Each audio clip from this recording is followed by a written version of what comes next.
By the way, do not forget to request your absentee ballot. Time's getting short. I requested mine 2 weeks ago, still not here. But you can do that at this website, unt.blue. It's Unite Blue.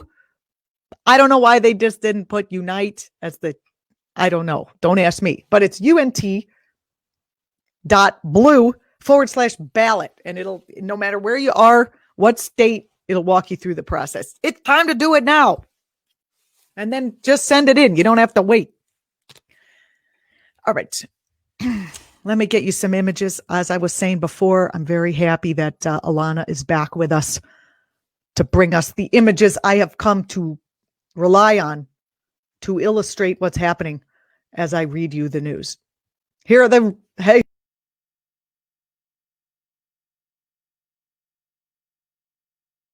For today, Democrats and progressive groups are outraged over Trump's nomination of the Seventh Circuit Judge Amy Coney Barrett to the Supreme Court over the weekend. They warned her confirmation could shift the court to one that would dismantle the Affordable Care Act and preserve the Trump agenda for decades to come. She's heavily criticized Roe v. Wade. She's a Catholic.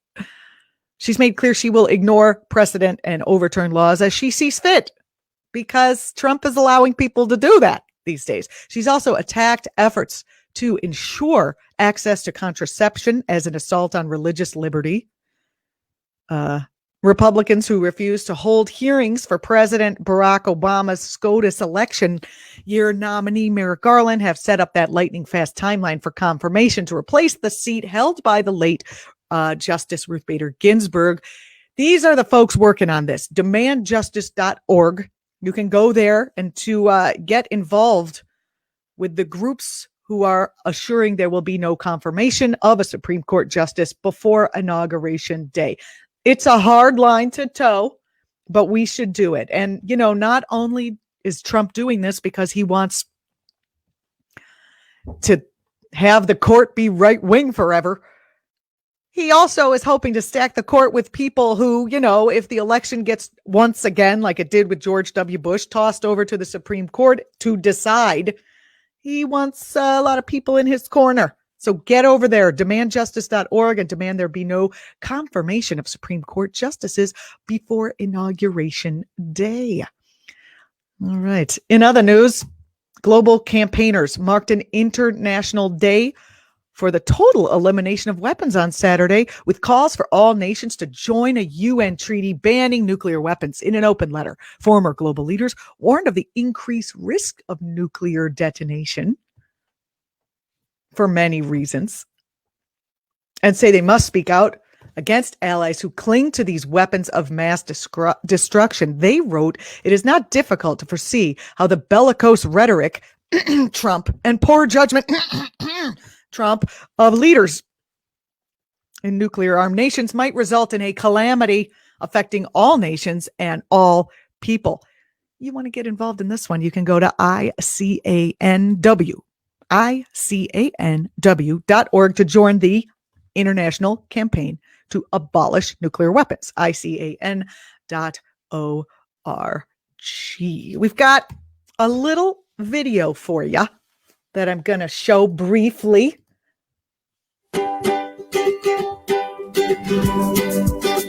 That's loud.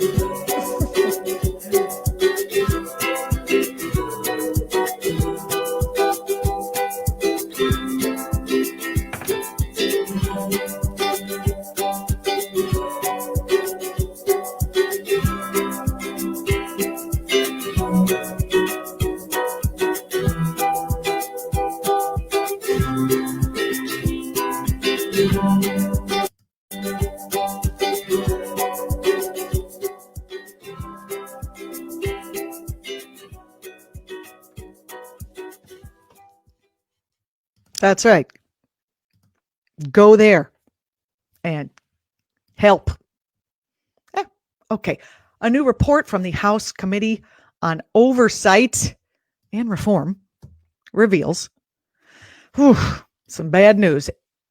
Detained immigrants in the U.S. have been subjected to harmful and sometimes deadly medical neglect The report includes evidence of inadequate and delayed care, unsanitary conditions, and understaffing in the Department of Homeland Security facilities operated by ICE, Immigration and Customs Enforcement, in case you don't know what ICE is.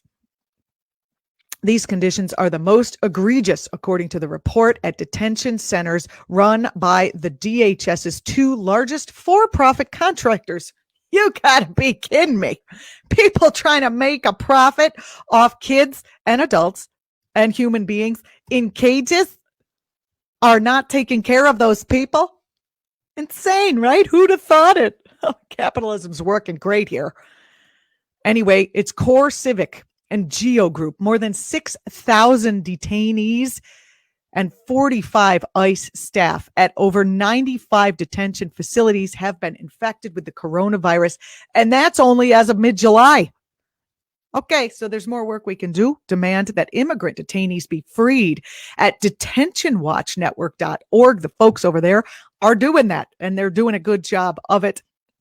I like this reporting because although it's a terrible story, I think we should report that the people are doing the work first before we report the terrible story. But that's just me. All right. 40 groups, 40 ideologically diverse groups, I might add, are demanding that federal lawmakers investigate allegations that the Pentagon misused much of the $1 billion in congressionally appropriated COVID-19 relief funding for what one critic called a colossal backdoor bailout for the defense industry. No kidding. The push for a probe was by the Washington Post, reporting that some tax dollars directed to the Defense Department in March for building up U.S. supplies of medical equipment have instead been mostly funneled to defense contractors. They're very poor these days because there's not as much war as there was. Oh boy.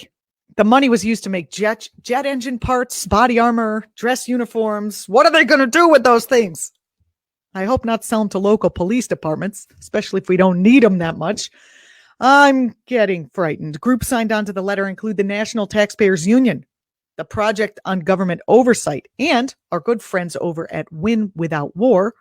They do a lot of good work over there. So if you're interested, check out those groups, see the work that they do. I'm glad people are working on this stuff. I'm not going to lie. Youth advocates for ambitious climate action poured into the streets across the globe on Friday, wearing masks, adding and abiding by other local, they followed the local COVID-19 safety policies. There were 3,200 climate strike events that aim to pressure people in power to treat the planetary crisis like an emergency. Dishat Ravi of Fridays for the Future in India said the heavy rains and lax measures taken by governments have led to millions of people being displaced because of floods there. Through demonstrations looked a bit different from last September, the youth climate activists displayed their willingness to adapt so that they can spread their message about the need for bold and urgent action. It's good stuff. It's nice to see that, everyone's always talking about we need people to go out in the street. Well, we've got people in the street. Sure, it's not a ton of people, but it's people. I wanted to end today's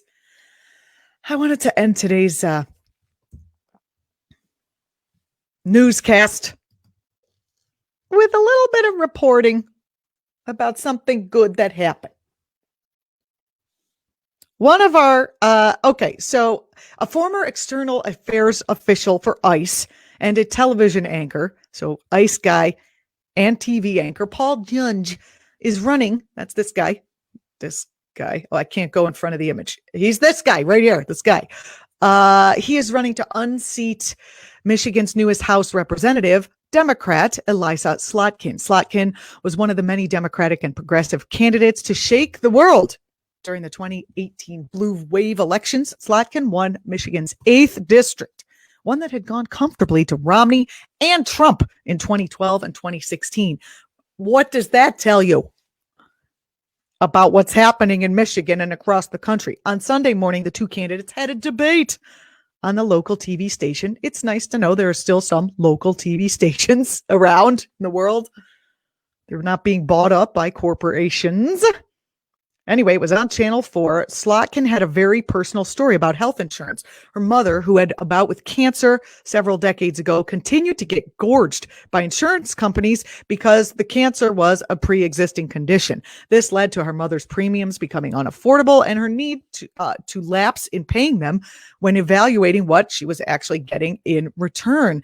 When asked about her campaign to make sure Michigan residents could receive affordable health care, Slotkin highlighted the absolute need for a pre-existing conditions clause, one that Republicans are hoping will be destroyed by the Supreme Court. Then the moderator handed the question over to Judge. Let's just take a look. I think it will make you very happy. It's a good way to end the newscast today.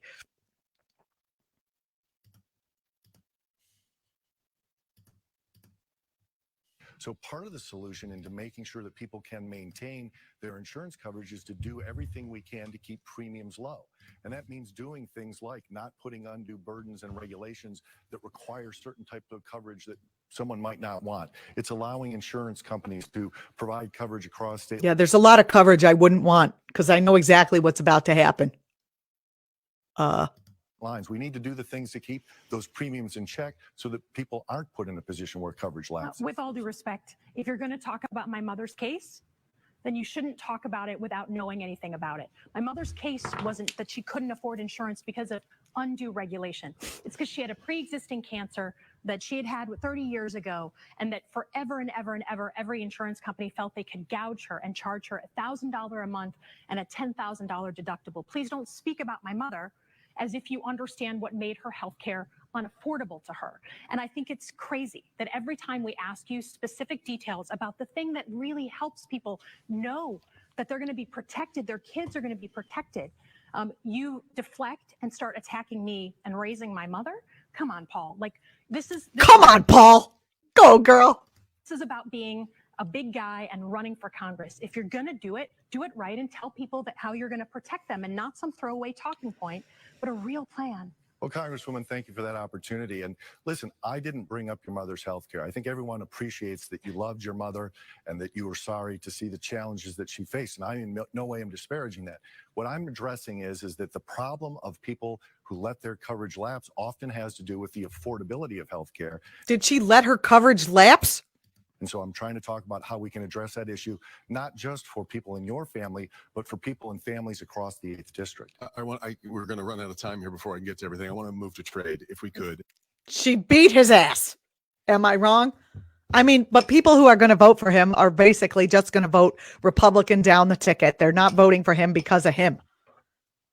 So hopefully, as goes that district in Michigan, so goes the nation, because it looks like she's going to win it again. God bless her, and God bless all the progressives who are out there fighting a good fight. I'm Julianna Forlano. Thanks for watching. This is ACT.tv. Follow us across platforms. Hey, we broke the 40,000 barrier on YouTube. If the studio ever opens up again, we will be able to leave the comfort of our home-built studios and go into the YouTube studio and use their facilities. So thank you for everyone who has subscribed to us. And tell your friends, because we're here doing this. I'm Julianna Forlano. You can follow me on Twitter. I love it when you do. And I will see you tomorrow. Tomorrow on the program, Andrew Durrell Jones is coming on. He's always a joy. I'm not going to lie. He's always a joy to talk to. He's a political commentator, and I'm sure you know him from watching this show or from the other places that he's been on. Thanks so much, and I'll see you tomorrow.